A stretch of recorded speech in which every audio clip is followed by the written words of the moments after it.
మనం లీలా ఉపాఖ్యానంలో యుద్ధ ఘట్టాన్ని చెప్పుకుంటున్నాం. అది అంతే అలాగే సాగుతూనే ఉంటుంది. ఆ యుద్ధం అనేది భీకరమైన భయంకరమైన యుద్ధం. అది కొంతమందికి ఆ యుద్ధం వినాలి అని ఇష్టం. నాకైతే ఆ యుద్ధంలో అంత ఆసక్తి లేదు. కానీ చెప్పాలి కాబట్టి, దిగాం కాబట్టి ఈదాలి కదా. అందుకనే సముద్రంలో దిగేసాము, ఈ యుద్ధ సముద్రంలో. కాబట్టి ఈదుతూ ఉన్నానంతే. ఎందుకు వచ్చింది రా దేవురా అనుకునే ఈదుతున్నాను. అలా అనుకున్నప్పుడల్లా మధ్య మధ్యలో ఏదో ఒక చమత్కారం చూపిస్తారు ఆయన, వాల్మీకి మహర్షి. అది ఆయన చమత్కారం. అబ్బా ఎందుకోసమైనా చదవాలి అని అనిపిస్తుంది. అటువంటి చమత్కారాలు అక్కడ ఉంటాయి. కొన్ని కొన్ని అంతే, మనం ఇష్టం లేకపోయినా చదవాలి, తప్పదు.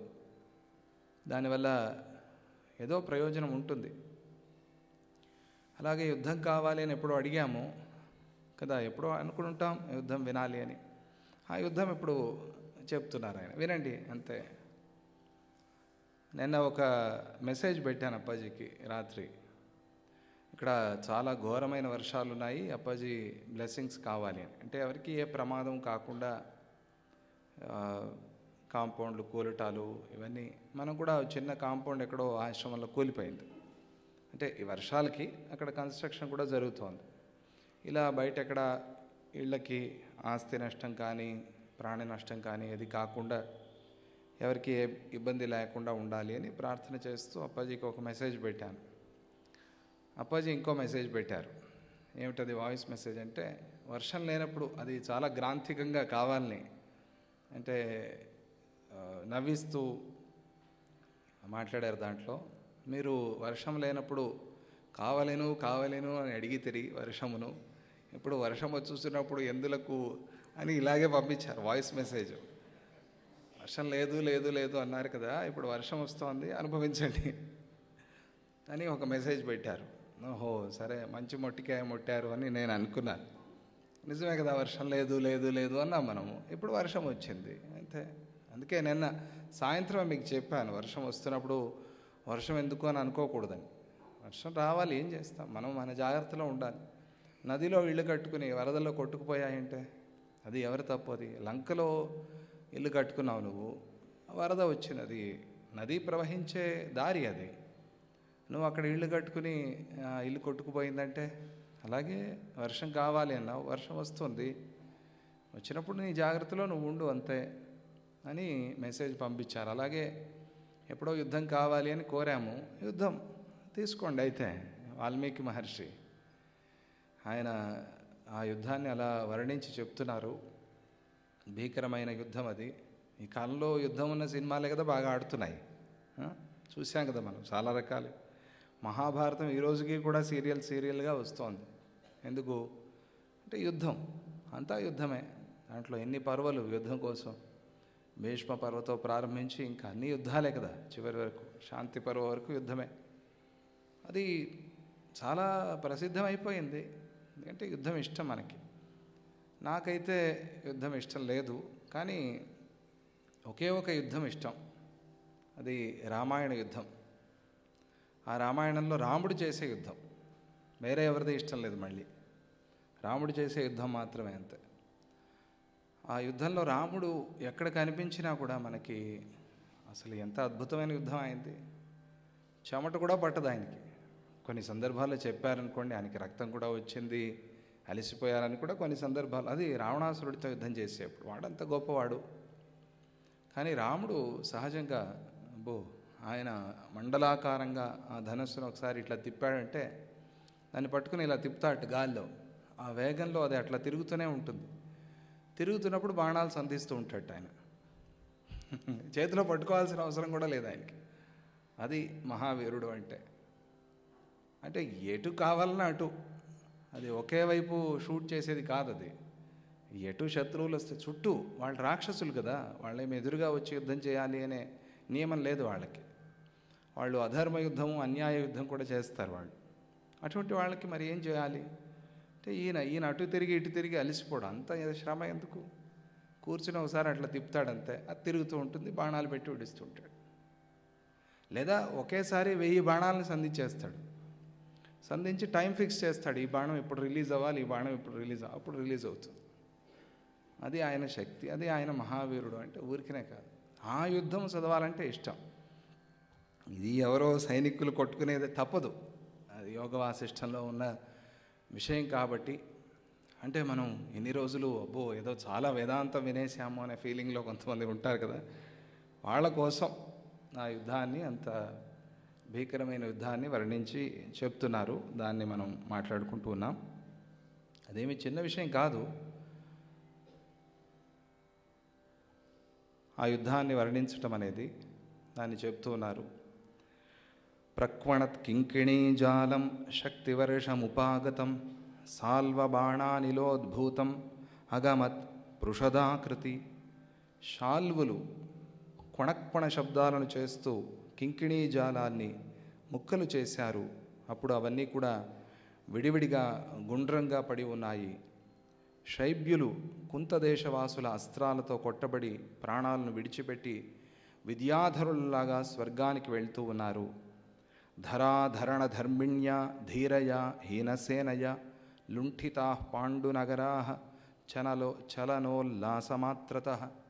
ఆక్రమణ విశారదులు ధీరులు అయిన అహీన దేశవాసులు ఉల్లాసంతో వెళ్ళి పాండునగర వాసులను చావగొట్టారు.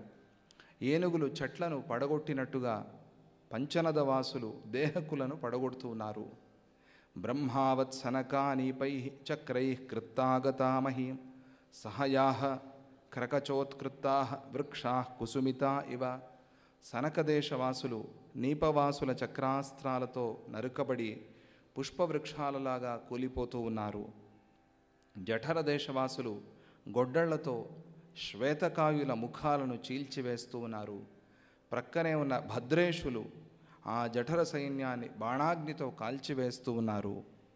మతంగదేశీయులు అనే మతంగులు యుద్ధంలో నైపుణ్యం గల వీరులనే బురదలో కట్టబడిన స్తంభం నుండి తప్పించుకున్న ఏనుగులాగా బురదలో కూరుకునిపోయి మండుతున్న నిప్పులో పడిన కట్టెలలాగా భస్మమవుతూ ఉన్నారు. మిత్రగర్తులు త్రిగర్త దేశీయుల వల్ల ఆక్రమించబడి సుడిగాలికి చిక్కిన గడ్డిపోచలలాగా తిరిగి తిరిగి తలక్రిందులై పాతాళానికి పారిపోతున్నారా అన్నట్లుగా ఉన్నారు.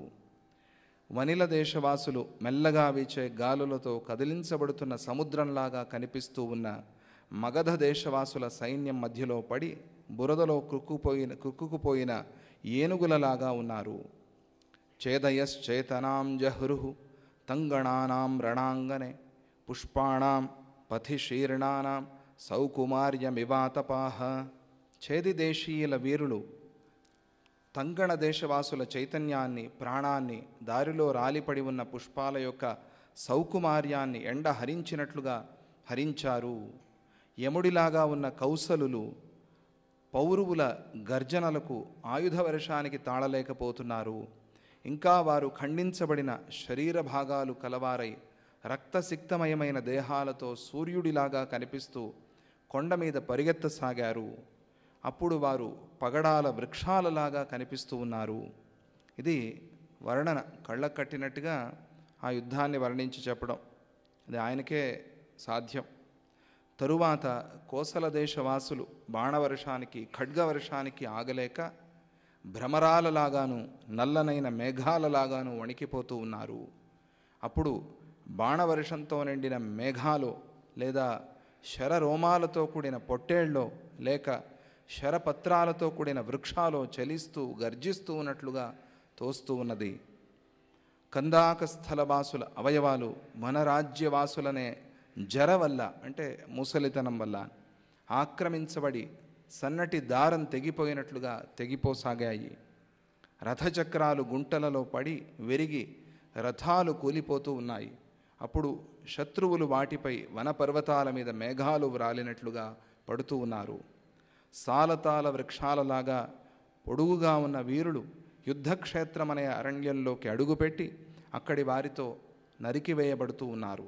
అప్పుడు ఆ యుద్ధమనే అరణ్యం ఉన్నతమైన వృక్షాలతో నిండుగా ఉన్నట్లుగా కనిపిస్తూ ఉన్నది. మదించిన యవ్వనలైన దేవతా సుందరీమణులు మేరుపర్వత ప్రదేశం వద్ద ఉన్న నందనోద్యానంలో ప్రియులతో కలిసి ఇలా మాట్లాడుకుంటూ ఉన్నారు ఆ యుద్ధాన్ని చూస్తూ. ఇది ఎవరికి కనిపించింది? అంటే లీలాదేవికి సరస్వతీదేవికి కనిపించింది. వీళ్ళందరూ చూడలేరు కదా. తావత్ తారావరం రేజే సైన్యకాననముత్తమం యావన్నపర పక్షేణ ప్రాప్తం కల్పానలార్చిష. సైన్యారణ్యము శత్రుపక్షమనే ప్రళయాగ్ని వల్ల కాలిపోనంత వరకు పెద్దగా నినాదాలు చేస్తూ ప్రకాశిస్తోంది.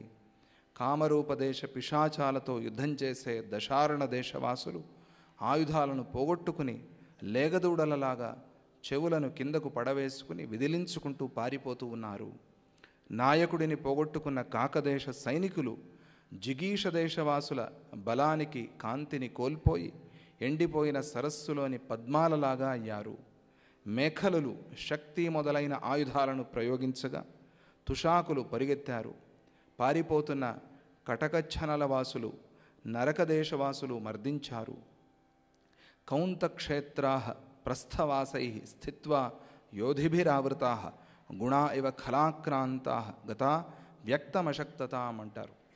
కౌంతక్షేత్రవాసులు ఒకే చోట తమ స్థానంలో ఉండి దొంగ యుద్ధం చేసే ప్రస్థదేశ వీరుల వల్ల ఆక్రమించబడి దుర్మార్గుల వల్ల ఆక్రమించబడిన సద్గుణాలలాగా శక్తిహీనులయ్యారు. ఇది ఇందుకోసం ఆ యుద్ధాన్ని చదవాలి అని అనిపిస్తుంది. గుణా ఇవ ఖలాక్రాంతా, ఖలాక్రాంతా గుణా ఇవ. ఖలహ అంటే మనకు తెలుసు, ఖలనాయక్ అంటారు కదా, అంటే చెడువాడు అని అర్థం. ఖలహ అంటే ఆ చెడువారు ఆక్రమిస్తే, అంటే వాళ్ళు మన జీవితంలోకి ప్రవేశిస్తే గుణాలు ఎలాగైతే తగ్గిపోతాయో, మన గుణాల్ని వాళ్ళు ఎలాగైతే హరించి వేస్తారో అలా ఆ యుద్ధం ఉంది అని వర్ణిస్తారు. అందువల్ల ఫ్రెండ్షిప్ విషయంలో జాగ్రత్తగా ఉండాలి అని కూడా చెప్పినట్టు అయింది. ఎక్కడ సందర్భం సమయం వచ్చినా కూడా అటువంటి విషయాల్ని ఆయన మాట్లాడతారు. రామాయణంలో కూడా అంతే, ఎన్నో ఇటువంటి అద్భుతమైన విషయాల్ని మనకు చెప్తారు ఆయన. దుర్మార్గుల వల్ల ఆక్రమించబడిన సద్గుణాలలాగా శక్తిహీనులయ్యారు. ద్విపులు భల్లాస్త్రాలను ప్రయోగించి క్షణంలో బహుధానుల మస్తకాలనే కమలాలను త్రుంచి పద్మాలను పట్టుకుని పోయినట్టుగా ఆ తలలను పట్టుకుని పారిపోతూ ఉన్నారు. మిథస్సారస్వతా నీత్వా ఆదినాంతం కృతాజయ పండితా ఇవ వాదేషు నోద్విగ్నా నపరాజితా. సరస్వతీ తీరవాసులు రోజంతా యుద్ధం చేసి గొప్ప పండితులు రోజంతా వాదించి కూడా ఓడిపోకుండా వ్యాకులం లేకుండా సంతోషించేలాగా అజేయులై నిలిచారు. వాదం అనే మాట వింటూ ఉంటాం మనం. వాదం అంటే వాళ్ళది వింటూ మనది కూడా మనం చెప్తూ మన సిద్ధాంతాన్ని స్థాపన చేయటం. వాళ్ళేదో మాటలు మనమేదో మాటలు, ఇద్దరు తన్నుకోవటము కొట్టుకోవటము, దీంతో ప్రయోజనం లేదు. మనం నిజంగా ఏదైనా ఒక విషయాన్ని అర్థం చేసుకోవాలి అని కూర్చున్నప్పుడు ముందు వాళ్ళని చెప్పనివ్వాలి. వాళ్ళు పూర్తిగా చెప్పిన తర్వాత అప్పుడు మనం మనది చెప్పి వాళ్ళు ఏమైనా మళ్ళీ ఇంకా ఏమైనా ప్రశ్నలు పుడితే దానికి కూడా మనం సిద్ధాంతాన్ని చెప్పి దానికి కూడా సమాధానాన్ని చెప్పి అప్పుడు అది నిజమైన వాదన అవుతుంది, అది నిజమైన వాదం అవుతుంది. తన్నుకున్నట్టుగా గలాట గొడవ చేసినట్టుగా ఉండకూడదు. అలా వాళ్ళు ఎంతసేపు మాట్లాడుకున్నా కూడా వాళ్ళు కొంచెం గట్టిగానే అరుస్తూ ఉంటారు వాదన చేసేప్పుడు. అంత మాత్రంతో యుద్ధం అని కాదు అది. ఎందుకంటే వాళ్ళకి విషయం మీద ఆసక్తి. అక్కడ గట్టిగా అరుస్తున్నారంటే వినిపించేందుకు అరుస్తున్నారు అంతే, కొట్టుకోవటం కాదు. ఈ కాలంలో ఈ న్యూస్ ఛానల్స్లో మనం చూస్తాం కదా, ఎవరిది వినిపించదు. నలుగురిని కూర్చోబెడతారు, ఎవరిది వినిపించదు, నలుగురు అరుస్తూ ఉంటారు. చివరికి టైం అయిపోయింది, okay we will take a short break అనేసి వెళ్ళిపోతారు అంతే. ఎవరు ఏం చెప్పారో అర్థం కాదు. ఈయన మధ్యవర్తి కూర్చుని ఉంటాడు కదా, ఈయనకి ఎవరి వైపు మాట్లాడాలో ఈయనకి అర్థం కాదు. దీనివల్ల విషయ స్థాపన అనేది కాదు, సిద్ధాంతం అనేది కాదు. వాళ్ళది మాట్లాడనివ్వాలి, వినాలి, తర్వాత మనం దానికి సమాధానం చెప్పాలి. ఇలా రోజంతా మాట్లాడుకున్నా కూడా అలసిపోరు వాళ్ళు. పండితులు అలా ఎన్నో చర్చలు చేశారు కాబట్టి సిద్ధాంతం అనేది స్థాపించబడింది.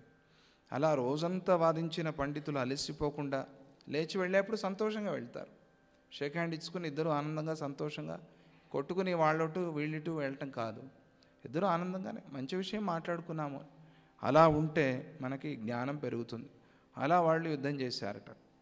ఎంత యుద్ధం చేసినా అలసిపోకుండా ఉన్నారు వాళ్ళు. క్షుద్రులైన ఖర్వగులు ఓడిపోయినా కూడా లంకావాసులైన రాక్షసుల సహాయంతో ఆరిపోయే నిప్పుకట్టెలు పడగానే మళ్ళీ ప్రకాశించినట్లుగా తేజస్సును పొంది యుద్ధం చేస్తున్నారు అని అంటూ కియదాఖ్యాయత ఏతత్ జిహ్వానిచయై కిలాలమాకులిత వాసుకిరపి వర్ణయితుం న సమర్థోరణపరం రామ. ఓ రాఘవ, ఓ శ్రీరామ, ఏం చెప్పేది ఈ యుద్ధాన్ని గురించి? ఇంకా ఎంత అని వర్ణించేది? వశిష్ఠుల వారు అంటున్నారు, ఎంత అని చెప్పను నీకు ఈ యుద్ధాన్ని గురించి. వాసుకి 2000 నాలుకలతో వాసుకి మాట్లాడినా కూడా దీని గురించి పూర్తిగా చెప్పలేడు, అటువంటి యుద్ధం ఇది అని. 2000 నాలుకలని ఎందుకన్నారు అంటే పాముకి ఒకే నాలుక 2 గచ్చీలు ఉంటుంది కదా, అందుకనే 2000 నాలుకలు అన్నారు.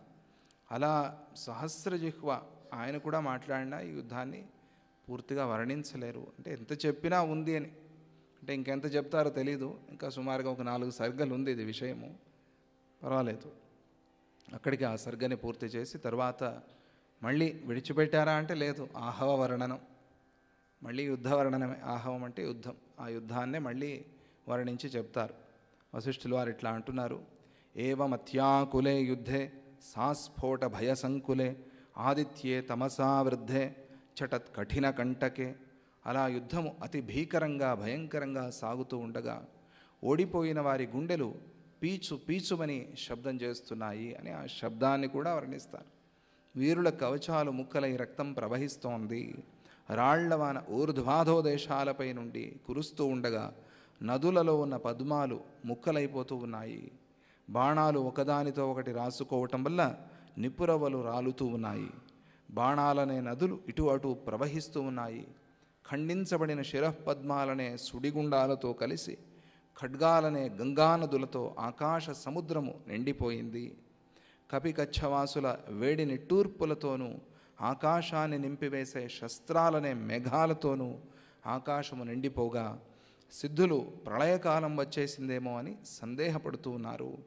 ఆ సమయంలో వాళ్ళు ప్రళయము భూకంపం ఇటువంటి వచ్చినప్పుడు ఆ సమయంలో ఏం చేస్తారు వాళ్ళు సిద్ధులు అంటే దేశం శాంతించాలి అని ప్రార్థన చేస్తారు.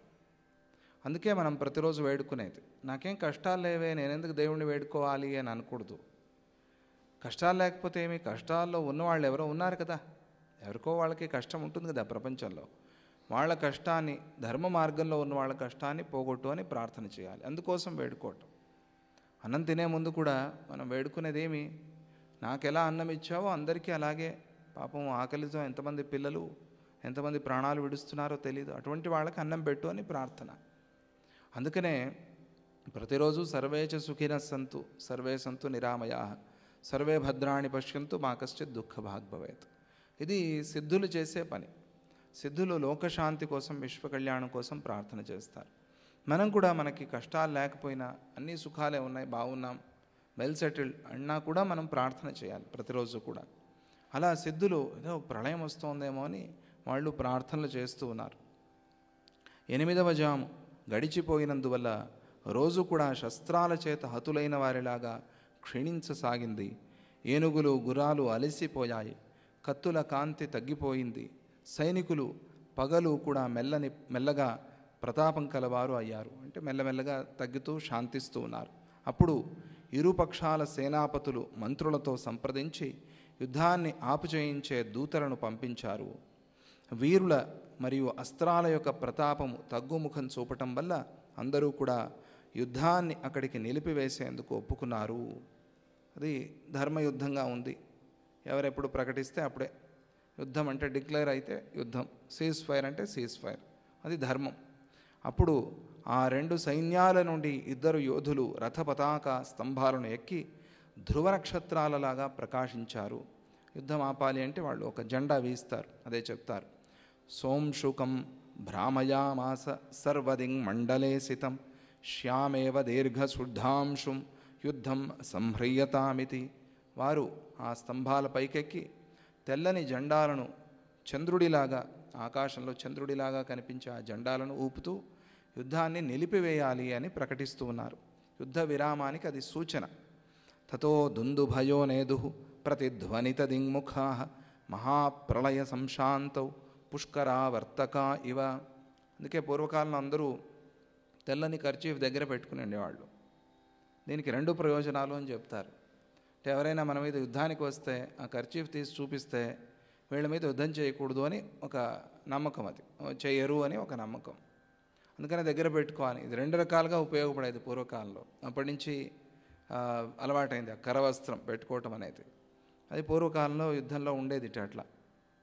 అనంతరం మహాప్రళయం శాంతించిన తరువాత పుష్కలావర్తము గర్జించినట్లుగా దుందుబలు మ్రోగి దిక్కులు ప్రతిధ్వనులతో నిండిపోయాయి.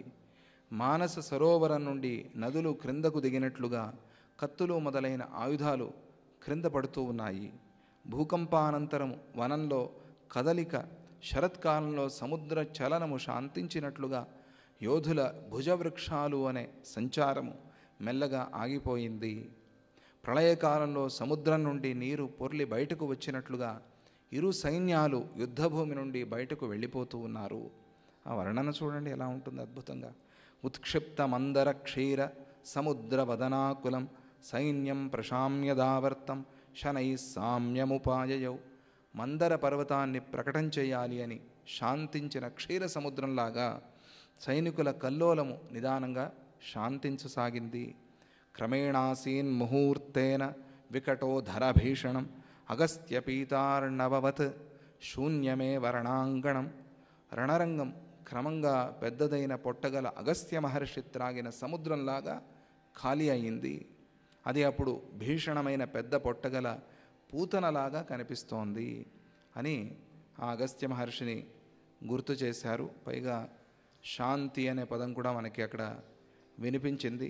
అంటే యుద్ధము శాంతించింది అని. ప్రస్తుతానికి మళ్ళీ ప్రారంభం, రేపు ప్రొద్దున మళ్ళీ యుద్ధమే కదా. అలా ఇంకొక 2-3 రోజులు ఆ యుద్ధాన్ని చెప్పి, ఇంత యుద్ధాన్ని వాళ్ళు చూస్తున్నారు. ఇది ఎటువంటి యుద్ధం? ఇది ఎప్పుడో 800 జన్మల క్రితము జరిగిపోయిన యుద్ధం ఇది. ఏమనాలి దీన్ని? ఎలా అర్థం చేసుకోవాలి? ఏమని పిలవాలి దీన్ని? ఆ యుద్ధాన్ని వీళ్ళు ఇప్పుడే జరుగుతున్నట్టుగా ప్రత్యక్షంగా చూస్తున్నారు.